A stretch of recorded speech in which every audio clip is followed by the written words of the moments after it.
Good afternoon. My name is Robert Taylor, and I welcome all of you to this afternoon's celebration of the life of an extraordinary man. We must begin by saying thank you so very much to our string quartet from the Oberlin Conservatory of Music.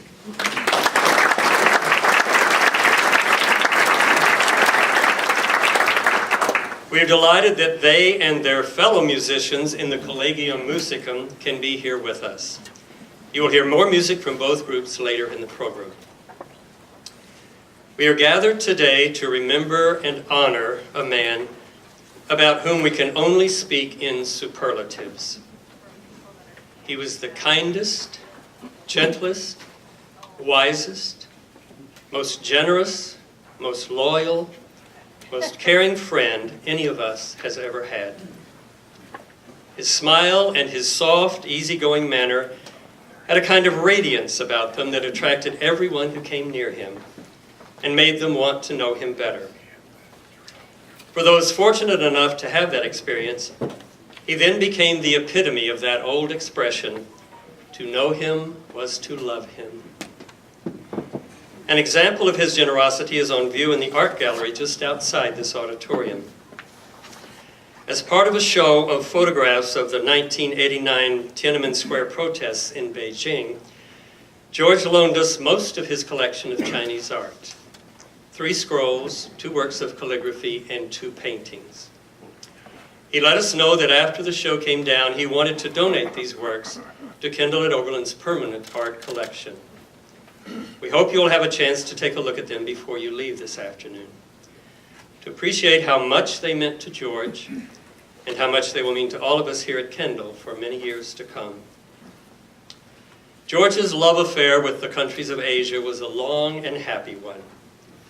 For many years after he retired, he spent 3 or 4 months during Ohio's winter in India, China, Bali, Cambodia, Laos, visiting friends he already had there and making more every step of the way. Then he would come back to Oberlin for a while, before heading up for 3 or 4 of the summer months to his beautiful camp on the shores of Lake Winnisquam in New Hampshire. It was a great life, and he appeared to enjoy every second of it. But before he retired, George had a memorable career as a college professor and administrator. We have with us today 3 of George's colleagues who will tell us how important he was to 2 colleges, Oberlin and Elmhurst. First is Clayton Coppice, who has been a professor of history at Oberlin and also served as Dean of the College of Arts and Sciences, as provost, as acting president in 2000, and as interim president in 2017. Next is Bob Longsworth, a resident here at Kendal, who was a professor of English at Oberlin for many years, but interrupted that career to serve for 10 years as dean of the college. Third is Barbara Lux, a former chair of the Board of Trustees at Elmhurst College. Clayton. The year is 1966. The American war in Vietnam mounts in horror. Pillars of smoke rise from the core of the nation's cities. College students campaign ardently against their society's injustices, for freedom from parietal rules, and in favor of curricula that are more diverse and relevant. Into this maelstrom steps a voice of calm, reason, and humanity. George Langeler, Oberlin's new Dean of Students, a man who embodies the best traditions of the Academy. A deanship in 1966 could have been a poisoned chalice. Campus unrest intensified, reaching a shuddering climax with Kent State. George survived. Indeed, he flourished. He became Oberlin's principal spokesperson in explaining student behavior to concerned alumni. George could interpret student angst because he listened to students. In his first year as dean, he told the Christian Science Monitor, "Students render us a service. They pin us to the wall and ask us to justify our stands. We're embarrassed to find ourselves living with stale traditions." Upon his retirement in 1989, he reflected, "My most provocative teachers have been students. There is a need in a college setting to assure constantly that people who have a lot of passion about issues can find a way to express it and at the same time not squelch the passions of others." He simultaneously burnished alliances with the faculty. His innate honesty and decency fostered trust on all sides. He was canny, too. He once advised me that for administrators during protests, time is on your side. George's ability to listen, to mediate, and to envision grew from his fundamental humility. He was that rare breed an administrator who was not ego-driven.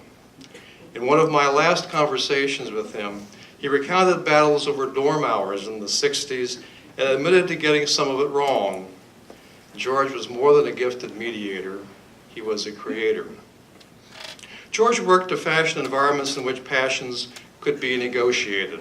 He helped craft the curriculum for the nascent Lorain County Community College in the early 1960s, advanced Oberlin's Human Development Program in the 1970s, spearheaded Humankind Tomorrow and Winter Term in the 70s, a seedbed for the college's Environmental Studies program, and re-envisioned the campus dining scene in the 1980s with the hope of creating nodes for passionate but civil discourse. In 1987, as aversion and prejudice ran high, he organized a conference for liberal arts colleges about HIV/AIDS. George's venues included countless dinners at his residence on Hollywood Street. We began in his living room, propelling the mobiles on his coffee table, the perfect icebreaker. He sometimes had to slip out to take an emergency phone call. He returned with perfect composure. George wore the word unflappable like a second skin. Although George Langeler and Dean of Students today seem synonymous, he came to his deanship by indirection. He started to work at Oberlin in 1959, serving as Registrar of Arts and Sciences, Director of Financial Aid, Associate Dean of Arts and Sciences, and Lecturer in Biology. He was passed over for the position of Dean of Students in 1965 because, as he told me, President Robert Carr said, "You don't have a wife."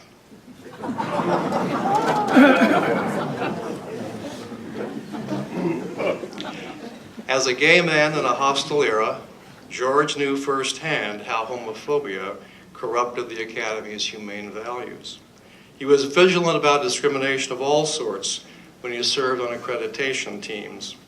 "I would smoke it out and highlight it in my report," he said. Some colleges faced probation as a result. At Oberlin, George resolutely supported LGBTQ students, which required discretion, and became their trusted confidant. He promoted a landmark study on the status of LGBT students at Oberlin, carried out by my late partner, Bill Norris, one of the first such campus studies anywhere. George was committed to Oberlin and so did not move to an urban setting and larger institution as the gay movement gained traction. Did he sometimes ache, in Auden's words, to be loved alone? George did not look back. He knew who he was and drew on his inner strength.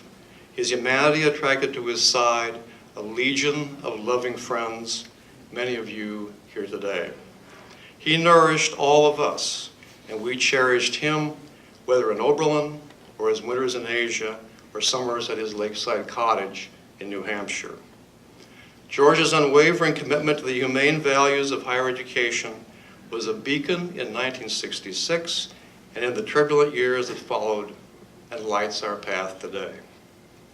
Oberlin College and all of us remain in the beneficence of George's generosity and grace. Thanks to you, Clayton, for that lovely tribute. Mine is only a kind of applause to all that. My earliest clear recollection of George Langeler involves a telephone call.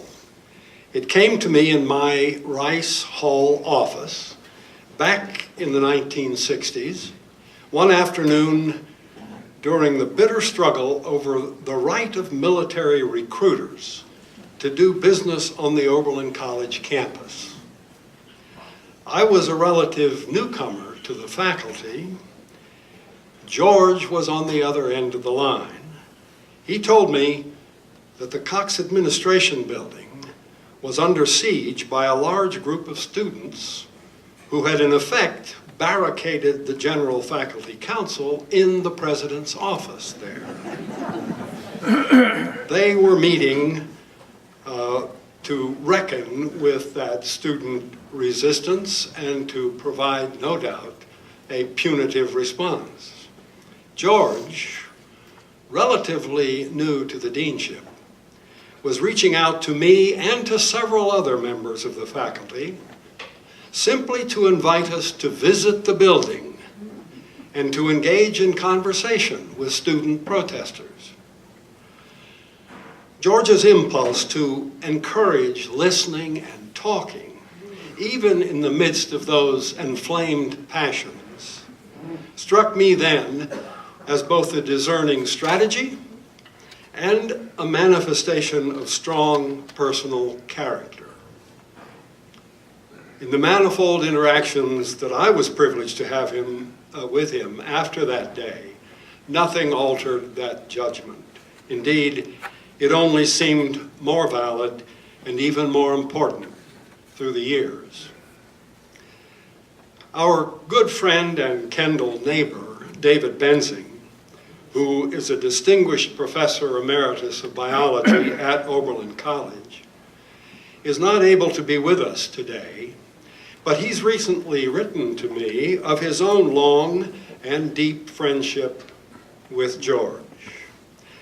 Echoing in his own words Clayton's depiction of George as, and these are David's words, the single individual who deserves the most credit for keeping the lid on things during those awful days of the Vietnam War protests and subsequent lesser but still potentially dangerous times at Oberlin College. David goes on to say that George's fairness and willingness to listen to even the most hot-headed individuals gained him wide respect and favored his impressive effectiveness.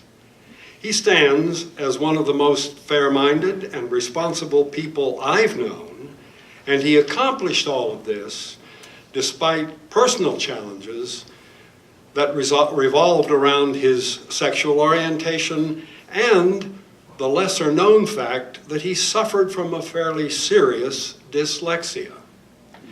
He negotiated those challenges with intelligence and grace. And David goes on to say, I've had a lot of friends during my more than 80 years. None exceed George for his reliability and my respect. This remarkable man was as quick with a compliment as he was gentle with reproof, and I've been on the receiving end of both from him. He also had a compelling vision of student life in which curricular and extracurricular activities were linked through a community of learning. That vision was present when he participated vigorously in the work of establishing the Lorain County Community College in the early 60s, when he helped establish and support the short-lived Human Development Program at Oberlin College during the 70s, and when he guided the design of the college's Stevenson Hall in the 1980s. And that notion was integral to his very being. In an interview with the Oberlin Review in 1984, George ruminated on the course his own life had taken. As a boy, he recalled, he had wanted to work for the railroad. As a teenager, he thought he might take up farming.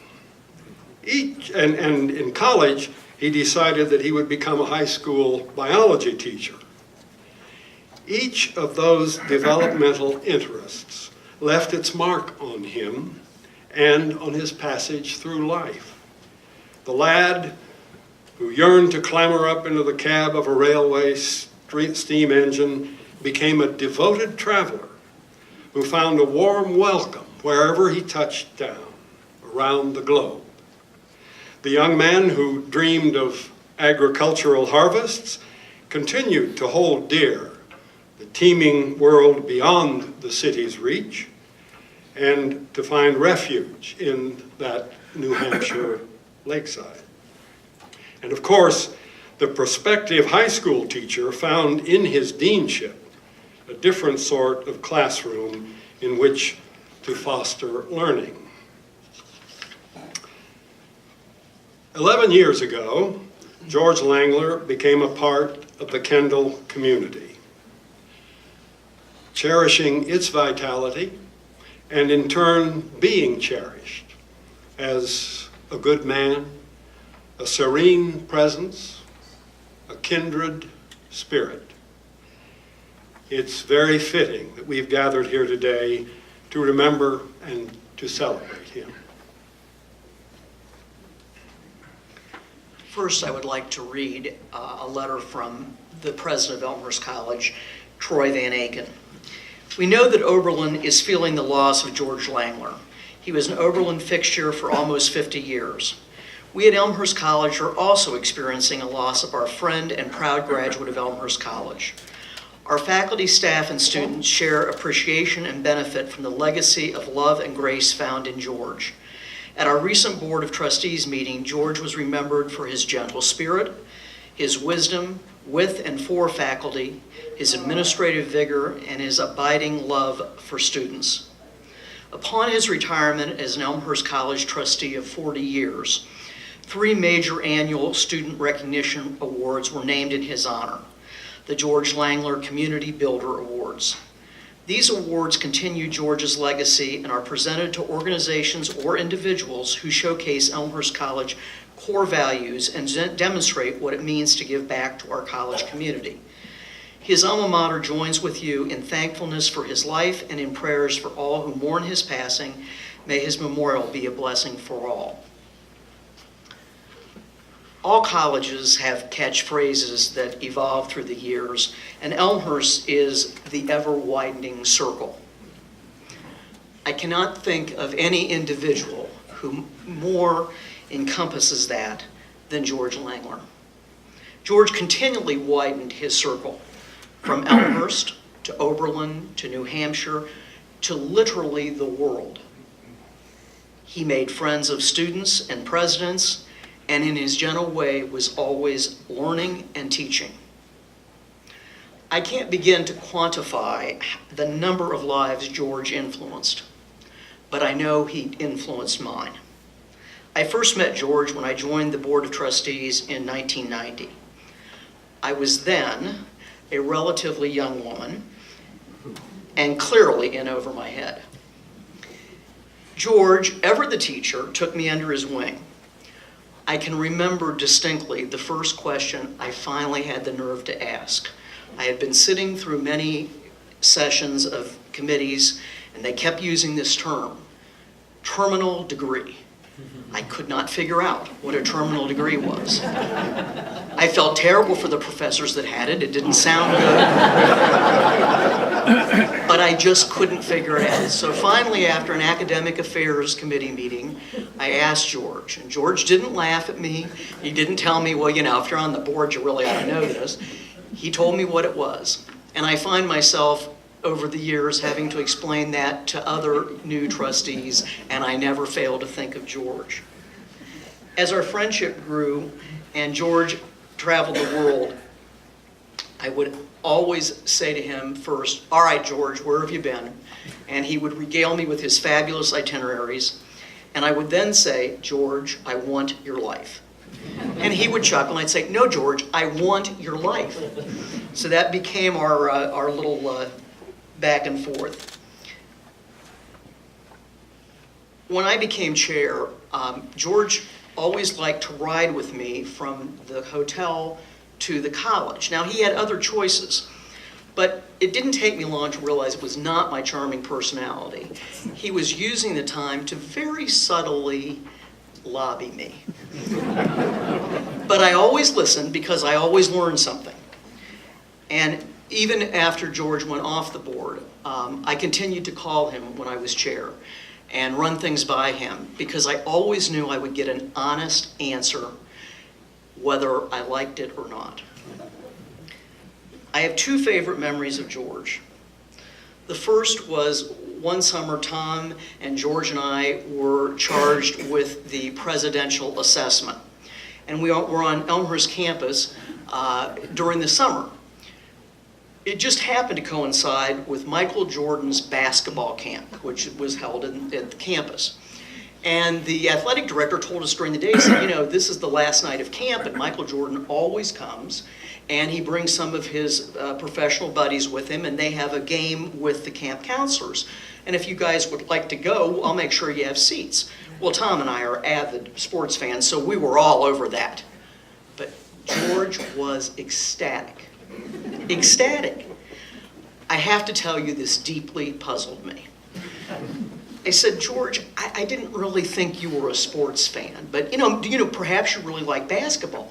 He goes, no, Barb, I don't know anything about basketball. But he says, I gotta tell you, every place I am in the world, the most remote places, they all have Michael Jordan t-shirts or hats. And he says, they don't speak English, they don't know who the President of the United States is, but they go, Michael Jordan, Michael Jordan. He says, I gotta see this guy. So Tom and George and I go to the basketball game, and I am here to confirm George didn't know anything about basketball. But he sat 30 feet from Michael Jordan, and he was thrilled. My other favorite memory does refer to the night that we surprised him with naming the awards. The person who announced it was the then president of the Student Government Association. And she was all of 20 and about this high. And she went to the podium, and her opening line was that she was so glad to do this because she and George went way back. That was pretty much our response. But it turns out that George's roommate was her grandfather. And it also turned out that he had been mentoring her. And I can tell you she is now finishing up her graduate studies in student affairs with the ambition of being a dean of students. We are all very fortunate to have been part of George's ever-widening circle.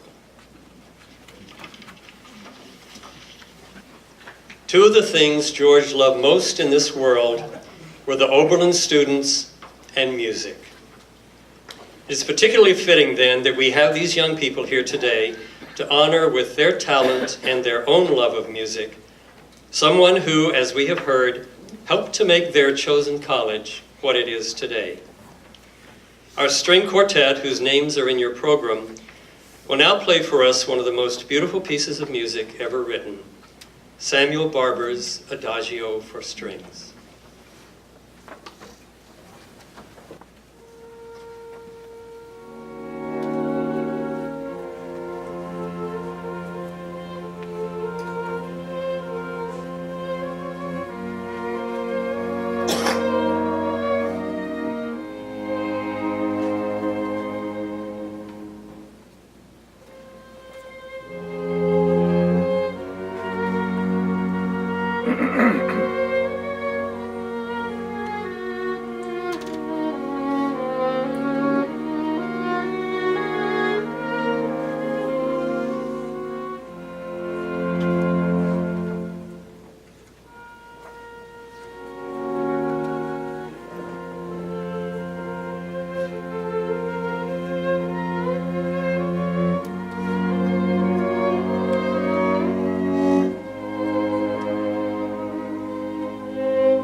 Two members of George's family would like to share some of their memories with us, his nephews, Mitch and Mike.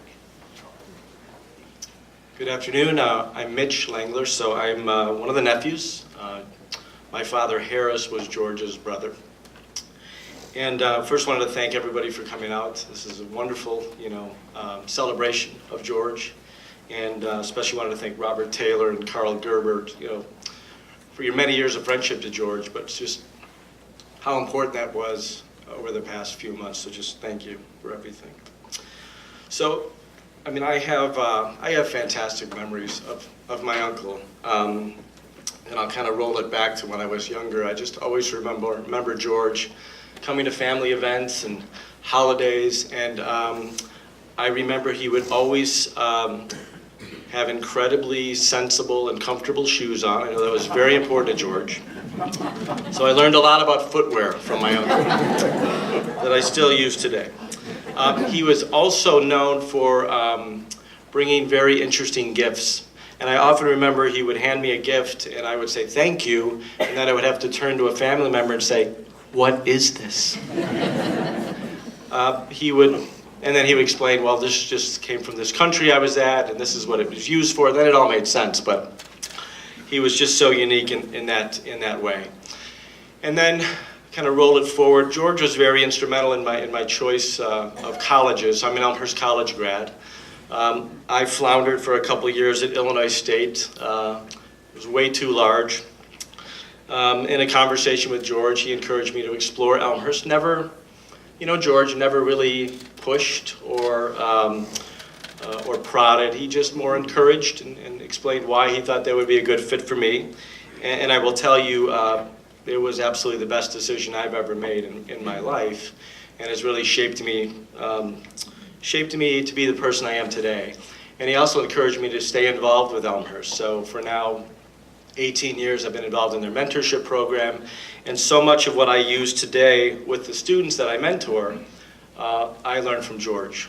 I learned to advocate for people, empathy, compassion, so many things that he was just so gifted at. I was actually just on campus recently and spent some time with Larry Carroll, who's the executive director of the Center for Professional Excellence, and he told me one of the best things about George is every time he would come to trustee meetings, one of the first things he wanted to do is just get into the student union and talk to students and just spend time with students and understand what their challenges were and what their fears were and what was working, what wasn't working. And then he would always take that feedback back to the senior leadership and talk about it.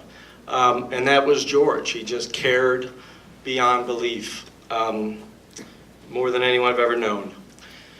And then really probably some of my best memories of George and with my family was New Hampshire. So George referred to his cottage as the camp.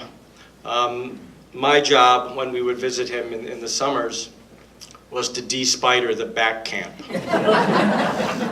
And this was a job that my wife Rebecca gave me. So the last time we were there, I found a spider. It was about this big, and I actually went online to Google what it was. It turned out to be a nursery web spider, and I don't know if you've ever seen a nursery web spider, but they actually eat frogs. So it was a little scary. So I don't think we slept much that night, even though it was very far away from the camp. We always would have cocktail hour at 5 p.m. on the lake. Like clockwork. My wife Rebecca and George and I would sit down. We'd have wonderful conversations about his life. Politics really came into play over the past few years. We talked about a lot of things, and I think we just really connected on a much deeper level than we ever had before. So incredible memories about that.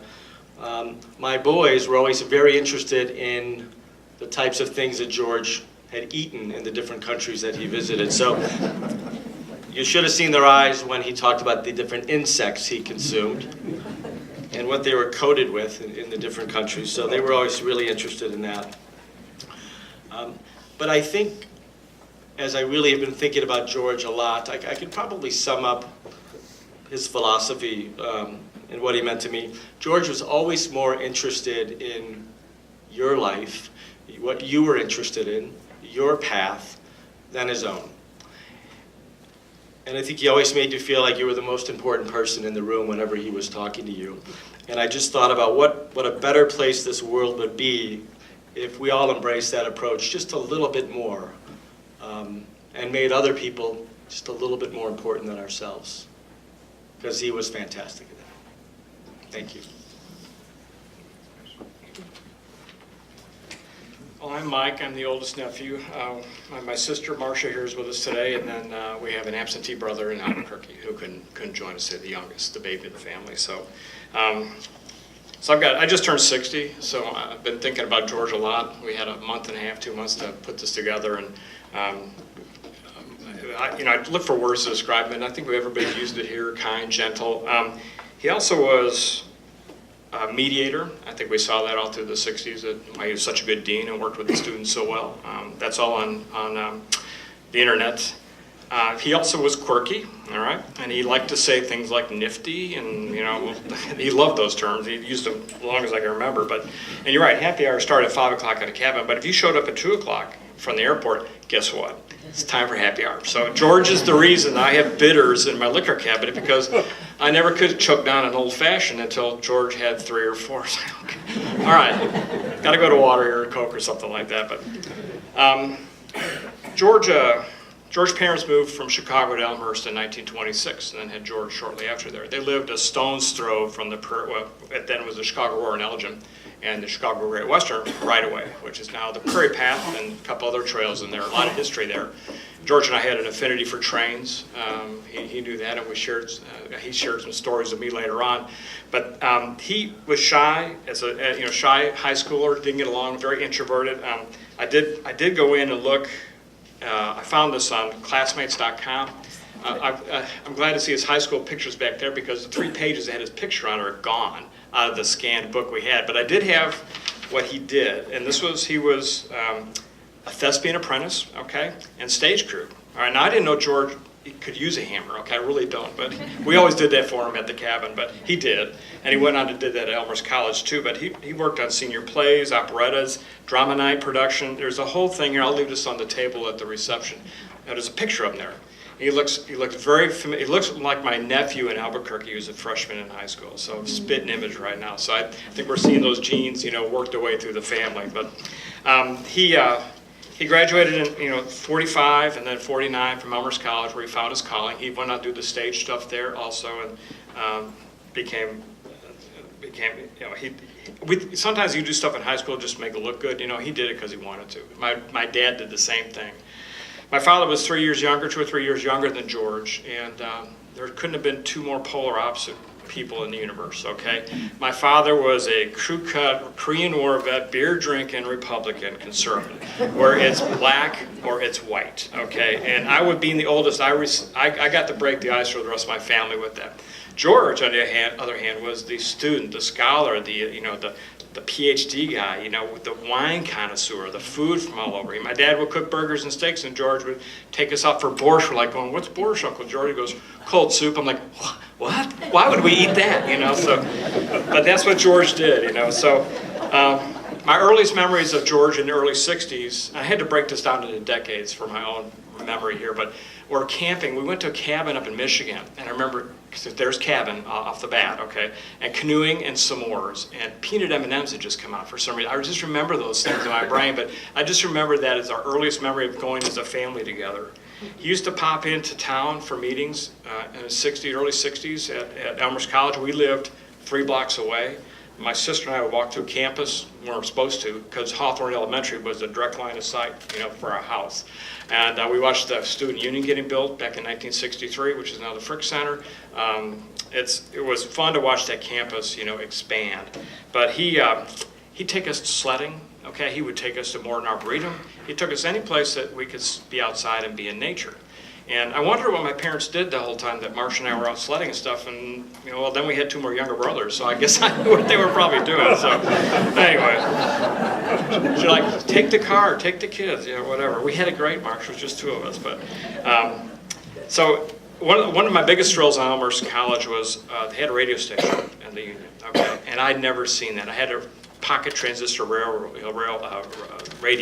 and WLS Chicago. So he took us there and we got to watch them do their show, you know, and we would just stand there glued to the window. That was, to me, was one of the coolest things I'd ever seen. And that memory sticks with me to this day, so. You know, most of George's rest of lives in the 60s was activism on campus and his role as dean. The Life magazine, I'm glad to see that here today. I did extract a copy off the internet and I highlighted his comments, his quotes, but one of the funniest things in here that I got a kick out of was they interviewed this girl and she said, quote unquote, "Men around the house can be useful and fun too." And I'm thinking, what? I'd like to see my wife program the remote for the TV, okay, really. So I'll leave this out here too. It's pretty interesting. So in 1970, his parents moved from Elmhurst to retire to Sun City, Arizona. So he started staying with us, okay? And I distinctly remember early in the 70s, he and my mother got along really, really well. My mother went to U of I, and my dad was a high school graduate.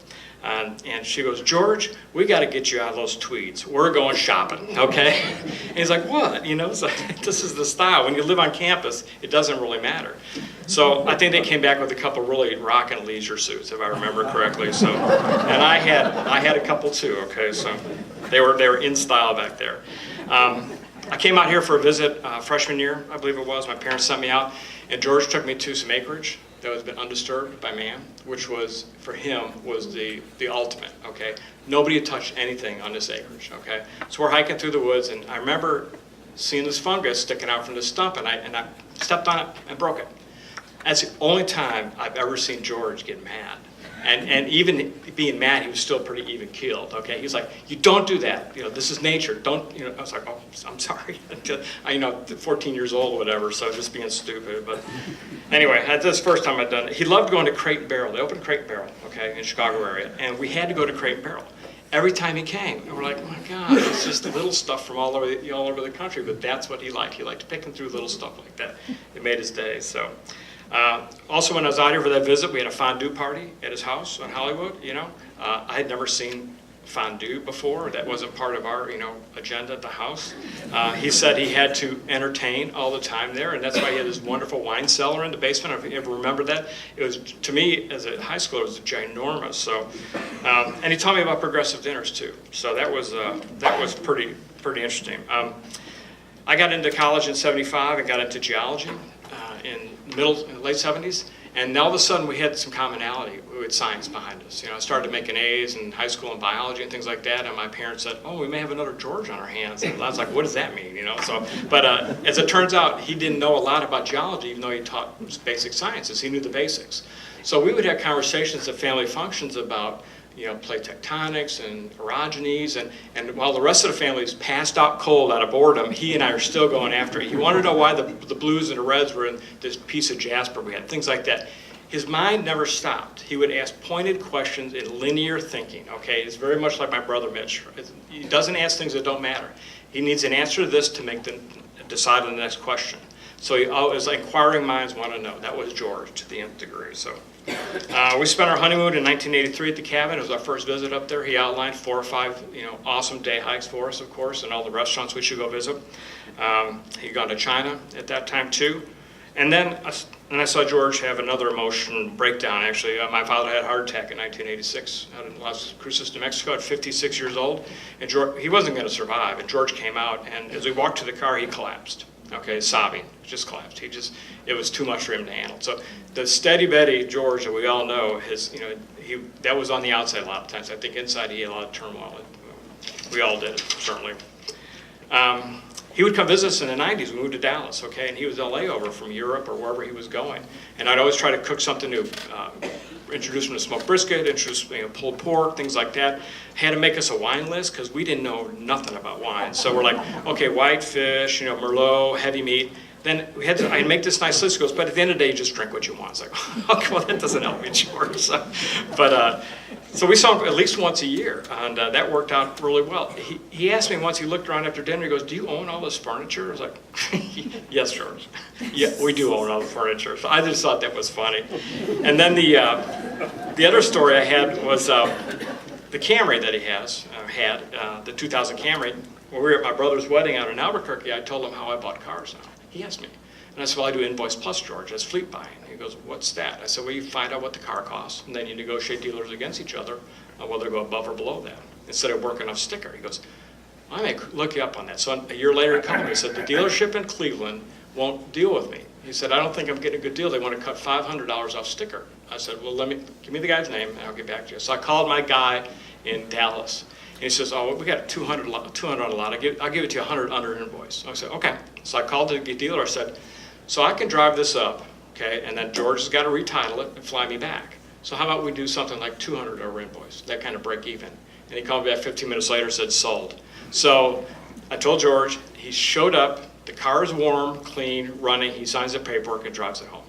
And he called me up and said, I can't believe that. My nephew in Texas caused this to happen, you know. So this was George. He was world smart, he was student smart, he was not street smart, but he didn't need to be, okay? That was for the rest of us to do. So the last time I saw George was at my son's wedding.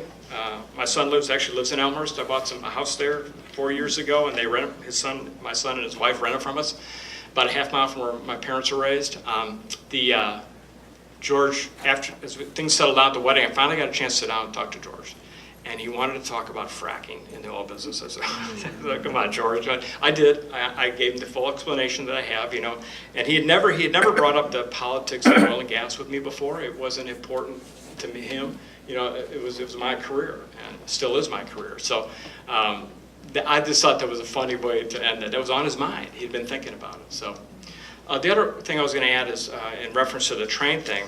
George, the Chicago Great Western ran by my grandparents' house. And George told me once that back when steam engine days, the train would stop in water close to the house, and he'd walk over there. They would let him in the cab and take him about a mile down the road and stop and let him off. Can you imagine that today? So the house we own is very close to Prairie Path. That's important to me. We actually spread my father's ashes there by the house on the Chicago Great Western right away. So George was a great guy. We're going to miss him, and I thank you all for coming. My husband, Ted Nowick, and I met George soon after he moved to Kendal at Oberlin in 2006, and we immediately became the best of friends. We loved spending as much time with him as possible. Drinks at his apartment or our cottage. He was particularly fond of Ted's martinis. And then dinner in our Kendal dining room, concerts, movies, and for many years now, summer visits with him at his idyllic lakeside camp in New Hampshire. As his health began to decline, we went with him to medical appointments whenever we could. After he moved to our care center, we went down to see him pretty much every day and wheeled him up to the main dining room for meals when he felt like it. Then, through a fortuitous gift of cosmic benevolence, we were both with him when he died, holding his hands and letting him know that we were close by as he departed. It's important for us all to remember that in addition to his having had such a happy, fulfilling, and rewarding life, it was a relatively long one as well. If you look at the dates on your program and do the math, you will see that yesterday would have been George's 90th birthday. As I mentioned earlier, some of our happiest times were going to concerts together. And among our absolute favorites were the Collegium Musicum concerts in Fairchild Chapel at the end of every fall and spring semester. During all the years we knew George, the three of us never missed one. And we always went to the Friday evening concerts because we didn't want to have to wait until Saturday. You will understand why when you hear them sing. Here is the Kyrie from a Mass by Orlando de Lasso.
show our appreciation to all of our musicians.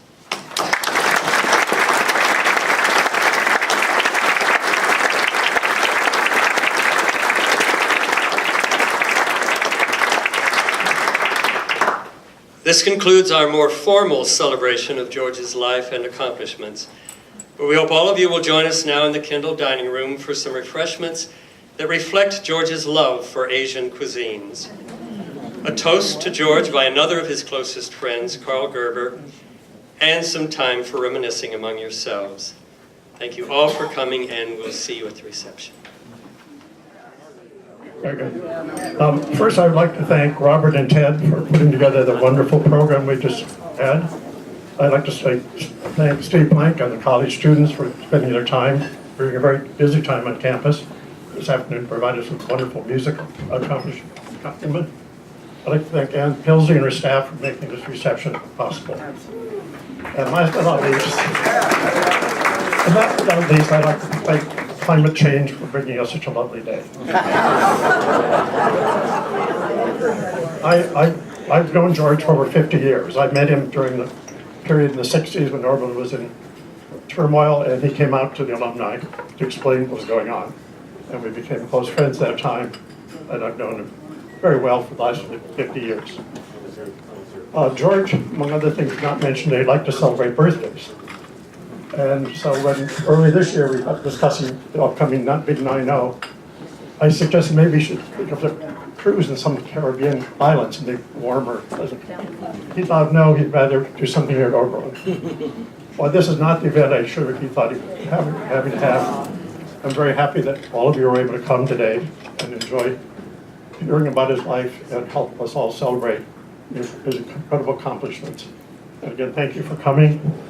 I'd like to mention on your way out, there are a number of items here on the table. They're free to take. George collected things in his travels, and he had boxes of them, in fact.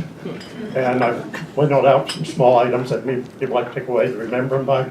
So as you leave, feel free to take any of these to the table. And again, it's very nice to have his family here and hear the memories of his childhood. By the way, I have a whole book of photographs of trains I'll give you. Thank you again very much for coming, and maybe a toast to George. George.